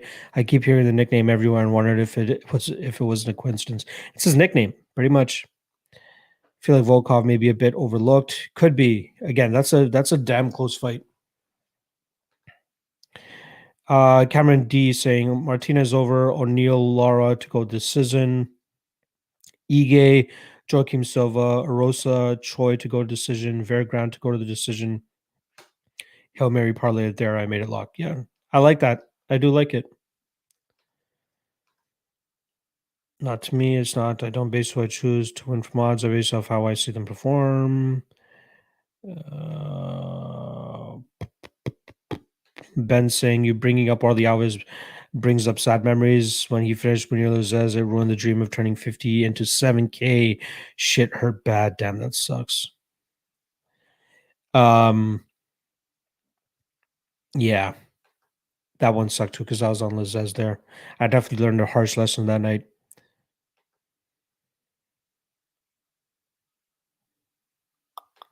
Peachy saying, kind of happy I tuned out from all MMA picks media for a bit. To be honest, went on a nice streak. Nice. Then he's saying something else happened while I was gone with the scumbag, bro. Continuing to do scumbag shit.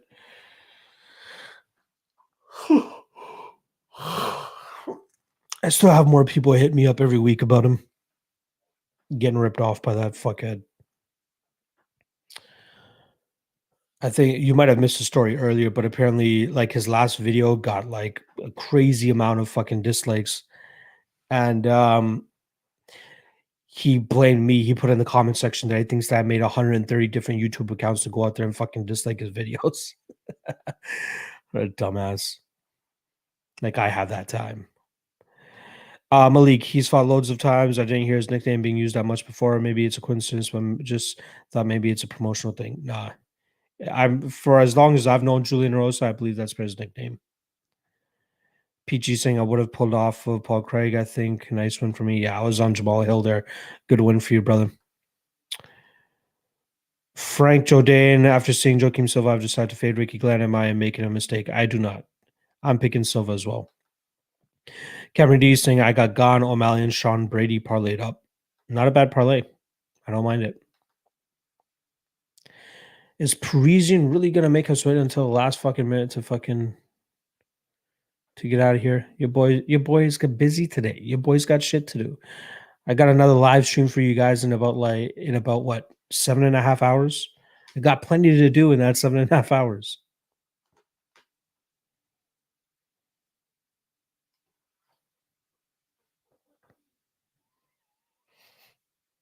Come on, Roki.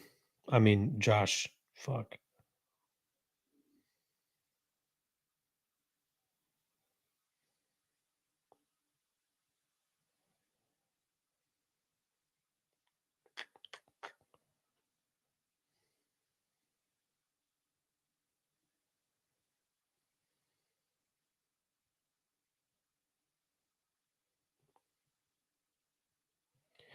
Shout out to the new Patreon member that just hopped on. Appreciate the love, my guy.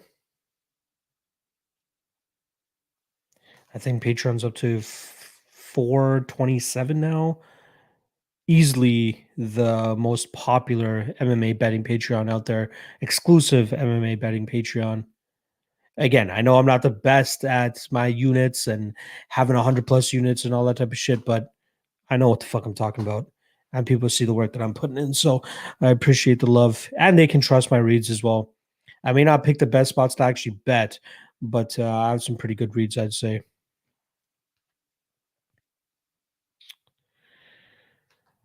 I couldn't cash out because of Bovado only allows you to cash out if you do straight money line plays. I had like 3 over 100 parlays. That sucks. Jimmy Tran, don't feel bad. I missed out on 44K because of an AFL team who was a minus 550 favorite facing a bottom tier team. Oh, well. Yeah, I've had one of those moments. I think I had one that was going to cash out 8K a couple years ago, and the only one that ended up losing was Francis Ngannou and Derek Lewis to not go to a decision. And of course it did. It was the one with the worst odds on the parlay as well. I had some crazy spots on that parlay. Cormier to knock out Stipe on that same card. He ended up doing that. Even in Bellator, Lee McFarland to get a finish in her fight was like plus 400. Cash that as well. And then it's Derek Lewis and fucking Francis Ngannou that fucked me up. Ethan Cruz saying, who's a scumbag? Somebody help him out. Somebody help him out. I don't want to keep saying the guy's name on the chat. Man, what the fuck? He's a fucking idiot, but I'm pissed Patreon didn't give me a refund after he fucking banned me before my membership was even close to being expired. His bullshit dog. I got played it hard, man. Yeah. I'm sad that you had to go through that, man. He's been doing that to so many people, which is why people keep hitting me up and let me know about it so I can spread the word. But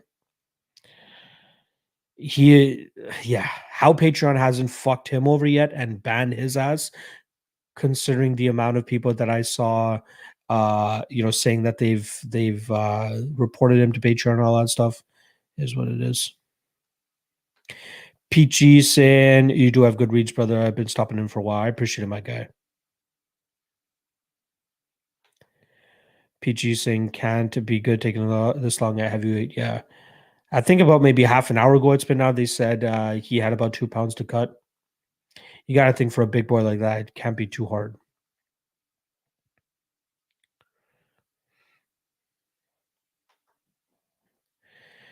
They said the reason doesn't meet the refund policy. Like, what the fuck? So you're basically just allowing people to rob folks of their money, just banning people without giving them what they're paid for. Yep, I agree. PG saying Leon decision was a good one. Yeah, I'm happy I hit on that one. Wasn't an official play, but I was happy that I was kind of touting that all week while a lot of people were saying that Leon's going to win inside the distance. Yeah, the skill discrepancy is there, but people keep forgetting about how durable Nate Diaz is.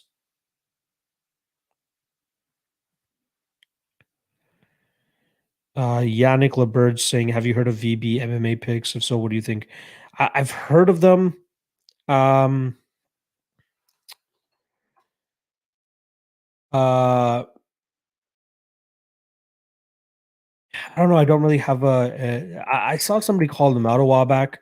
I don't recall what for, but yeah, no real thoughts. I haven't had any interactions with them. No bad experiences myself with them. Not sure where their track record is anymore, but that seems to have disappeared.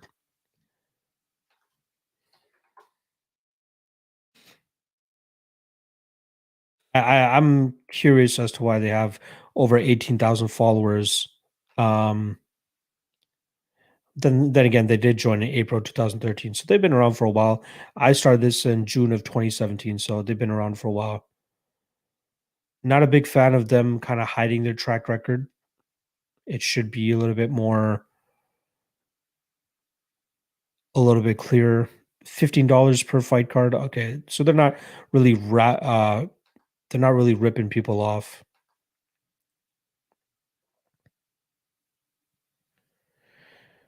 Oh, weird. They've only been tracked. They haven't been tracked that long. Wow. Unless they started a new account, because I swear they had a track record even before that. But yeah, they're paying like 25 units a card, 46 units a card. That's insane to me. I'm pretty certain they had another account before, but it is what it is. I don't want to shit on anybody.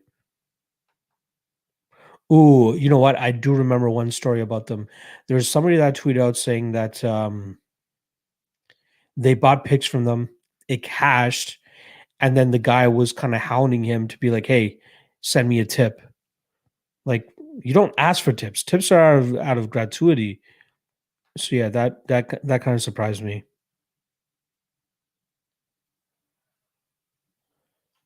Um, yeah, that's the only thing I remember about those guys.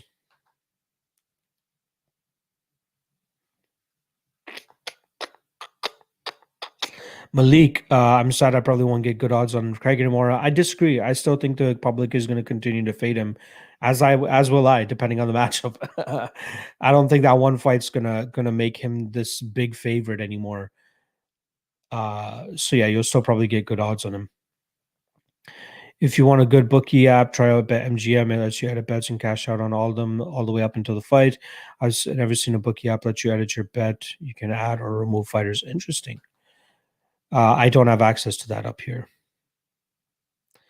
Ben saying, "Lock, can a fan get a follow on Twitter?" Absolutely. Slide in my DMs so I know exactly who you are, and then I'll hit that follow for you, my brother. Jamie Tran saying, "This is random, but looking at past fights, I still remember the crazy card where 3 fights ended in less than 2 minutes." Yeah, there's been a couple crazy fights this entire year, to be honest. Nah, I knew Nate wasn't getting knocked out. That was a silly bet to try and gamble on. Yeah, a lot of people were just banking on the hit, the cut stoppage, all that type of shit. Yeah, I didn't get it. Ben, the guy who rips people off the most is the NJ betting guru. Dude is a major scam, in my opinion. Never heard about that guy. Why is it always the gurus? A lot of the fucking guru guys are fucking people over. Christian Guts saying, "Hey, Lock, any good Euro bets?" I only hit Sweden this morning. Shout out to my guy Grinding Eddie once again. Follow Grinding Eddie on Twitter. He's the guy that I've mainly been tailing for my Euro bets, and it's been going very, very well. Once again, it's Grinding Eddie on Twitter. Make sure you check him out. Peachy, Cameron D, Devin Sucks, Yannick Labarge saying cheers, thanks, man. Appreciate the love, my guy. Um,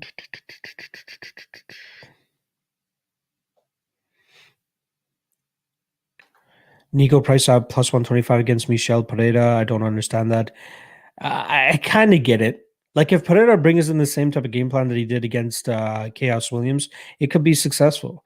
Like Nico Price is a banshee, right? Like he's not a crazy technically good fighter, but his aggressiveness and his massive power gets him away with it. But I feel like Michel Pereira could actually beat him. Malik saying, "I hope you're right about the odds. I don't expect to be a big favorite, just not a big underdog." I think he'll still be a big underdog in most of those top fights. AA saying Murata an underdog now. She's been an underdog the entire fight, I believe, or the entire time the lines have been out. Jamie Tran saying, "Oh yeah, I finally remember the fight I was thinking of was Rodolfo Vieira. Yeah, him against Anthony Hernandez. That was crazy. Greatest ever saying love propping you up. We all driving Audis by next year. Let's fucking go. Shout out for the love on propping you up. This Josh motherfucking Priest is really gonna make us wait. He's really gonna make us wait all the way till 2 o'clock. It looks like. God damn, that's such a piss off.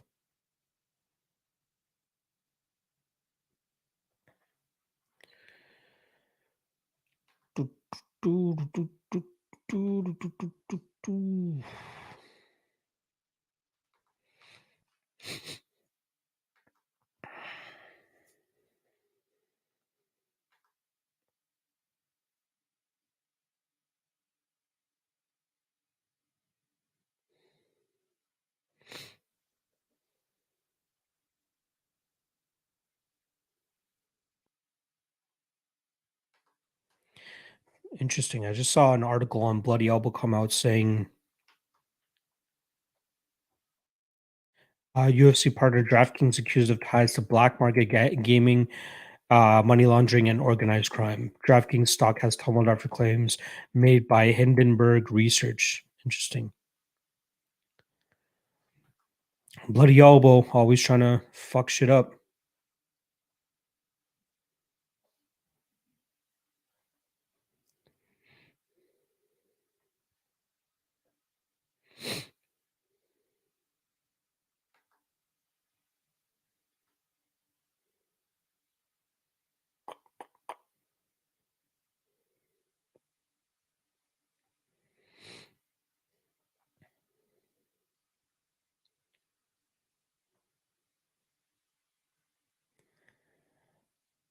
I just want to see if my guy Grinding Eddie put out any more picks. Doesn't look like it. He seems to be on for Euro. He seems to be on. Well, I guess the second game is already underway and maybe almost already done. But he was on. Give me a second. Sweden money line this morning that hit. He's on Scotland plus 1.5. I think that's the game that's going on right now. Sorry, that game goes down at 3 o'clock. And then he's also on Croatia, Czech Republic under 2.25. That game going on right now? What's that score? It's 1-1 in the 81st minute. So he's gonna either cash a push and a half a ticket or lose this if they get one more goal. I didn't bet it myself. I only bet Sweden. That was it.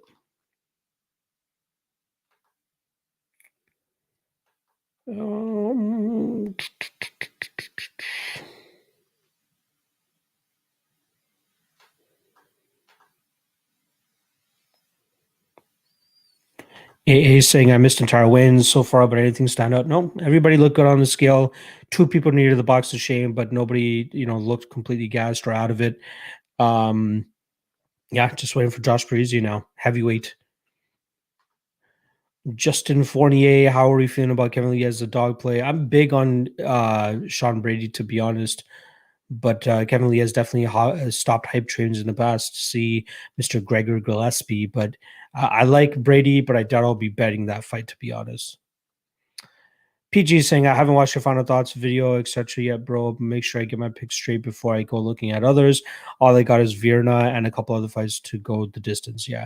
I think I picked 8 or 9 out of the 12 fights to be going to a decision. So I'm expecting a lot of overs and decisions to be hitting this weekend. Excuse me. I'm actually picking Murata to win, but very close fight. Justin Fournier is saying, I still don't like Brady striking at the higher levels. I agree that could definitely be something that Kevin Lee has an advantage in. Jamie Tran, did you see the UFC 264 card? It's stacked as fuck. Let's quickly look over that. Let's see what that looks like.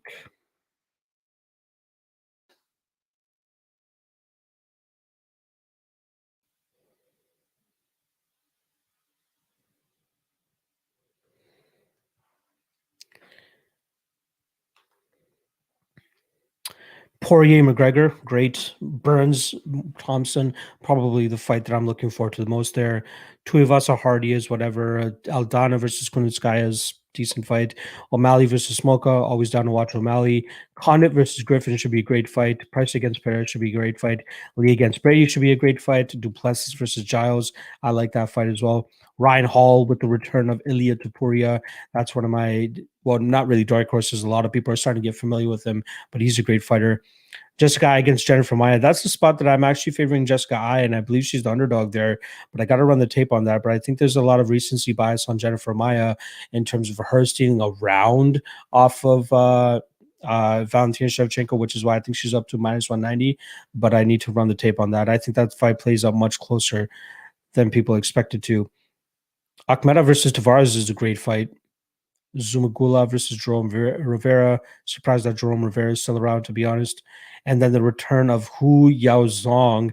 If you guys remember, he fought a while ago up at heavyweight, and now he's going down to middleweight to fight Alan Amadovsky. So, yeah, solid card all around. I'm down. I like it.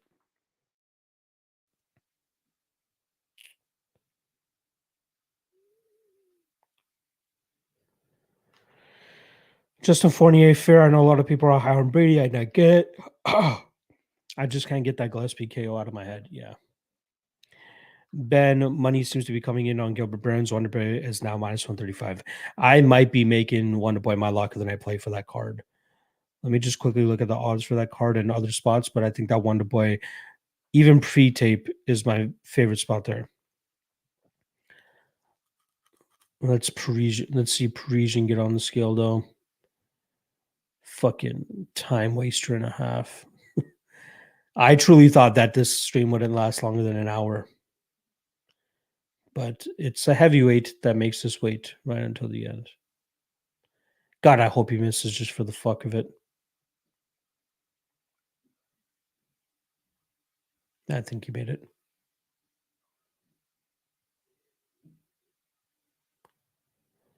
He even needs the extra pound allowance to make that heavyweight limit. There we go. Everybody makes weight. Parisian barely makes the weight. And that's the wrap on the weigh-in. So I'll stick around for a couple more minutes here. I'll probably stick around till 1:50 p.m. Eastern time. So 5 more minutes, and then I'm going to get up on out of here. Like I'm saying, possible lock that I play for UFC 264 is going to be Wonder Boy Thompson. I like Ilya Taporia, but minus 260 is crazy. Other spots that stick out to me. Not much else other like from a lock of the night perspective. Yeah, I really like Wonderboy Thompson. I think he wins that fight pretty easily, to be honest. All right, if you guys have any last minute comments, questions, excuse me, any last minute comments, questions, or concerns, please do air them out now. Otherwise, I'm going to get up on out of here. Like I said, I'm going to be wrapping up my best bets and props article as soon as I hop off the stream. That will be going up on the Patreon within the next hour to hour and a half. Then I'm going to go do my shopping real quick, come back, and then do my prize picks video, as well as the prize picks article, which will be dropping strictly on the Patreon. So once again, link is in the description below. And if you guys are waiting for my lock of the night and dog of the night play for tomorrow night's card, I'm going to be dropping that on my social medias. That's the Instagram and Twitter at MMALOTN on both of them. I'll be dropping them on there probably before my Ultimate Weigh-In show, which goes down at 9 p.m. Eastern. So once again, 9 p.m. Eastern Ultimate Weigh-In show. Got 3 great guests for me that you guys are going to want to hear from. So make sure you guys stop on by in 7 hours to join us for that, because I'm sure you guys are going to want to hear that one out. Peachy is saying getting shaky on Verna now. Stick with your guns, my man. I feel like the best spot, in my opinion, is the over 2.5. I do like it. Justin Fournier, you have a great day as well, my brother. Never mind saying, in what world does Gilbert beat Thompson? One of my picks him apart for 5 rounds. It's actually a 3-round fight, but yes, I do agree that still happens for 3 rounds. I think Gilbert's best chance to win this fight is by knocking him out. We saw Anthony Pettis do it. You know, I think that was more of a freak knockout than anything. I'd be surprised if Gilbert is able to connect as cleanly as Pettis did that night. But yeah, I like Thompson. I think he whoops on Gilbert Burns. I think he even has the possibility of finishing him. And I know we don't have the odds out for that yet, but I'll definitely be looking into that. Reminder, if you guys haven't already, please do hit that like, hit that subscribe. And that is the best way to help out your boy. If you haven't hit the like button, please do that.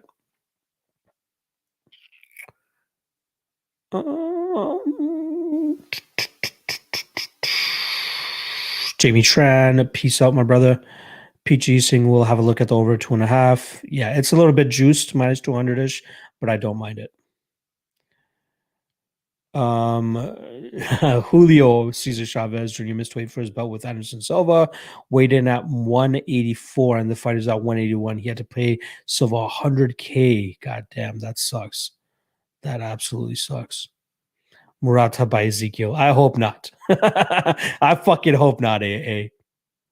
Mystic Fight Picks just can't get a read on the Glenn Silva fight, man. I think Silva wins, man. Like, Glenn might be marching him down and stalking him for the majority of it, but that guy eats so many shots, it's not even funny. And Joaquim Silva throws a lot of heat in all of his shots. And he's not just a headhunter, which is the best thing about him. He mixes it up to the body very well. He has great leg kicks as well. So I think Joaquim Silva will pick him apart on the feet. I think the best way that Glenn wins this fight is if he's able to drag the fight to the ground, but he has an abysmal 13% takedown defense or takedown accuracy rate inside the UFC. So, question marks. Ben, catch y'all later tonight. Appreciate you dropping by. All right. I'm going to call it. Appreciate everybody stopping by. If you guys haven't already, make sure you guys hit that like and subscribe. Best way to support your boy. And I will be back later tonight for the Ultimate Weigh-In Show, 9 p.m. Eastern. hopefully you guys are able to swing by for that as well, and we can give you guys our final thoughts on the fights alongside the couple buddies that I'm going to be having on with me as well. So good luck on the fights tomorrow if you guys don't end up making it to the stream. 9 p.m. Eastern tonight, Ultimate Wayne Show, and tomorrow, Fight Day live chat, 1 p.m. Eastern. Hope to see you guys at those as well. All right, peace out. Last thing I'll say, weigh-ins all went fine outside of Josh Parisian making us wait until fucking 10 minutes left. Nobody missed weight. Everybody looked great on the scales. Nothing to take to take away much from this win. Everybody looks great. All right. Peace out.